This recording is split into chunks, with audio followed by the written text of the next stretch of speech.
Bon, voilà, merci d'être venus si nombreux voir ce spectacle de clown, qui est toujours un bonheur pour moi, en tout cas, depuis...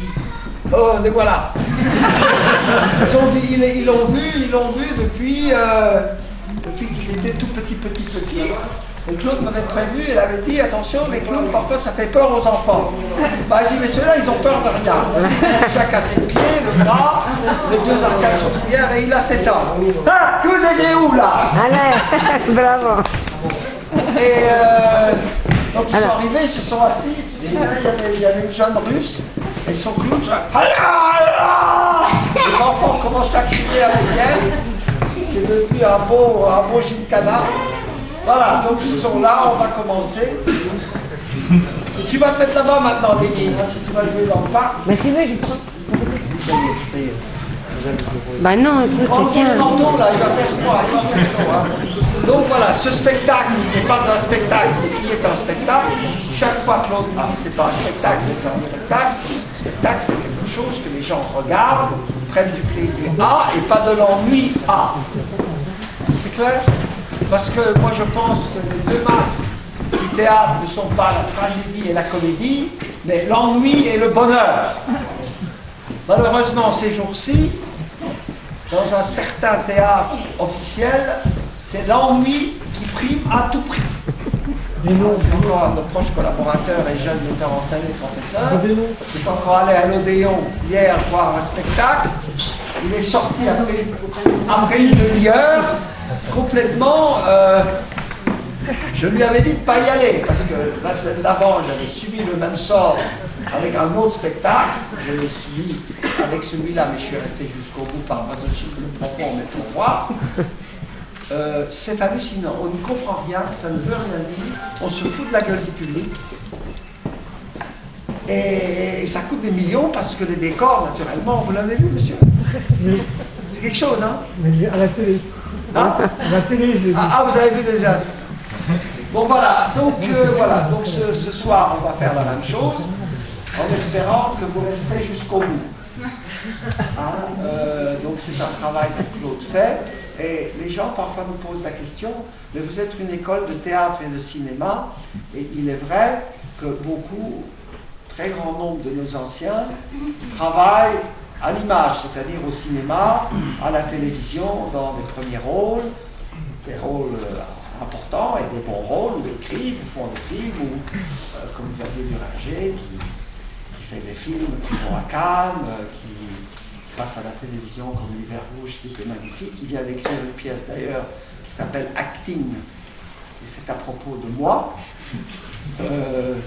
C'est un monsieur en prison qui apprend à l'autre prisonnier qui est dans la geôle avec lui à jouer, et il lui dit je vais faire de toi le plus grand acteur du monde, et l'autre dit comme Brad Pitt, non, Shakespeare, Hamlet, etc. Bon, et à la fin, je suis mort, mais je meurs. Voilà, en laissant c'est intéressant, la pièce, Claude en a mis quelques extraits, ça vient de sortir. Donc voilà, pourquoi les clowns dans une école? On fait du cinéma, est-ce que c'est une école de clowns? C'est aussi une école de clowns, mais le clown est une arme redoutable pour le cinéma. C'est peut-être le meilleur enseignement qui soit pour le cinéma, pour jouer au cinéma. Ah bon? Les clowns, c'est pour jouer, faire Gary Cooper et Danny Boone et tout ça, et tous ces gens-là, et Marlon Brando et Bob De Niro, etc. Oui, j'ai un ami qui est un grand acteur américain international, Kevin Kline, qui a fait le choix de Sophie et des tas de choses. Je lui ai posé la question, parce qu'il était allé dans une grande école new-yorkaise qui s'appelle Juilliard, qui a été fondée par Michel Saint-Denis, qui était le neveu de Jacques Copeau, dont l'arrière-petite-fille est dans notre école, comme par exemple le petit-fils de Chaplin et de Eugène O'Neill, le machin, et il m'a dit, ce qui m'a appris le plus, c'est le travail du masque et le travail du clown. Parce que le clown, il a aussi un masque. Mais Claude vous en parlera, c'est le plus petit masque du monde, et ça apprend l'acteur à jouer ce qu'on appelle dans la profession frontal. Vous voyez par exemple Lolita de Kubrick, qui est un chef-d'œuvre de cinéma, il y a ce très grand clown, Peter Sellers, qui pendant 12, 13, 14 minutes parle face à la caméra. James Mason est derrière lui, et c'est du clown. Il prend une voix qui n'est pas la sienne, c'est territorial, parce que les clowns n'aiment pas qu'on vienne dans leur espace, il y en a toujours un qui reprend le dessus, etc. Mais c'est frontal, on voit ça et on se dit, beaucoup de grands personnages shakespeariens sont des clowns. Laurence Olivier, dans Richard III, si vous le voyez au cinéma, c'est un clown de génie. Il est toujours dans les yeux du public, il est toujours dans leurs oreilles, il est toujours dans leur corps, mais pas... attention, toi, ça c'est pas bon, mais il fait venir l'acteur qui est le public sur scène, parce que le grand partenaire de l'acteur, c'est le public. C'est l'attelage du public et des acteurs qui fait le spectacle. Là, voilà. C'est clair, donc c'est pour ça que nous travaillons beaucoup et que nous avons la chance d'avoir Claude et Hervé Laudière qui ont fait des études importantes sur le clown, etc., de travailler avec nous depuis quelques années comme grand nombre de nos professeurs. Donc cette semaine, on a fait des travaux avec Alexandre Louchik sur l'analyse active, c'est-à-dire sur pied, qui apporte aussi à l'acteur une aisance du jeu de situation et pas du jeu d'interprétation de texte, comme on faisait avant.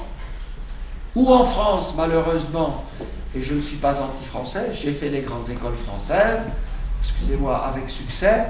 J'ai découvert quelque chose plus tard dans d'autres pays, en Angleterre, par contre, où j'ai dirigé les grands acteurs anglais dans des pièces françaises, Molière, Marivaux et d'autres choses, et on arrive à faire en une semaine avec eux ce qu'on a du mal à faire avec trois semaines, avec beaucoup de gens qui sortent des grandes écoles actuelles.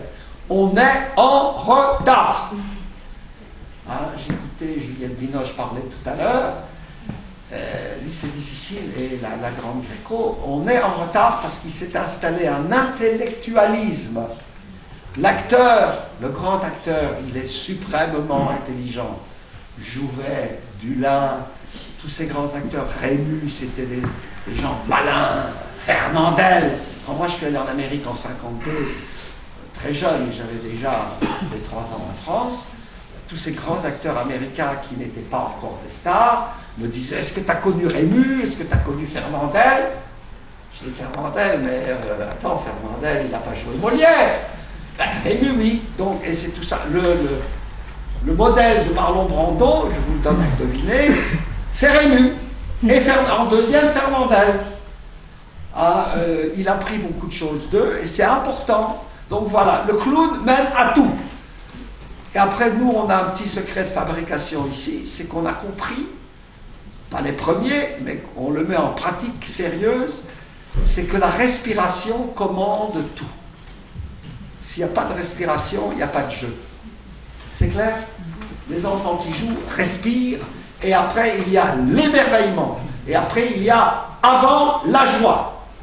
Une salle de répétition n'est pas une salle de torture, parce que quand on a répété dans une salle de torture, le public se barre. Vincent, pas vrai? Parce qu'on a l'impression que, voilà. Je vous laisse à Claude qui va vous expliquer quelques petites choses intéressantes. Et amusez-vous surtout. C'est un jeu sérieux, mais un jeu. Si c'est pas un jeu, it's no good. Voilà.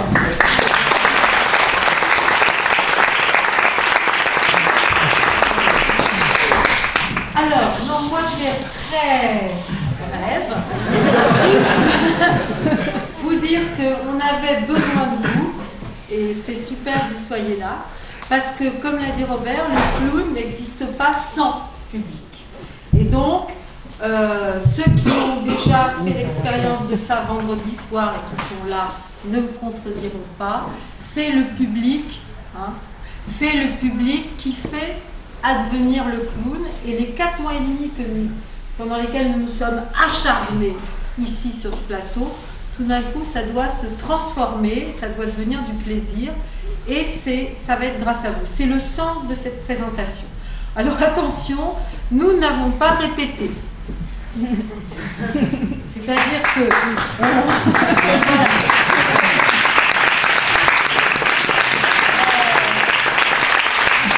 Alors, je ne vous livre pas tous les secrets, c'est trop long, mais c'est un choix dans les expériences que nous avons accumulées pendant les 4 mois et demi. Nous avons fait un choix ensemble de ces expériences, et c'est ces expériences que les clowns vont partager avec vous. Voilà. Donc, je vais simplement vous demander d'éteindre vos portables, ou de ne pas oublier de les rallumer à la sortie tout à l'heure. Et si vous prenez des photos, c'est ok, il n'y a pas de souci, mais c'est sans flash. Voilà, je vous souhaite une excellente soirée.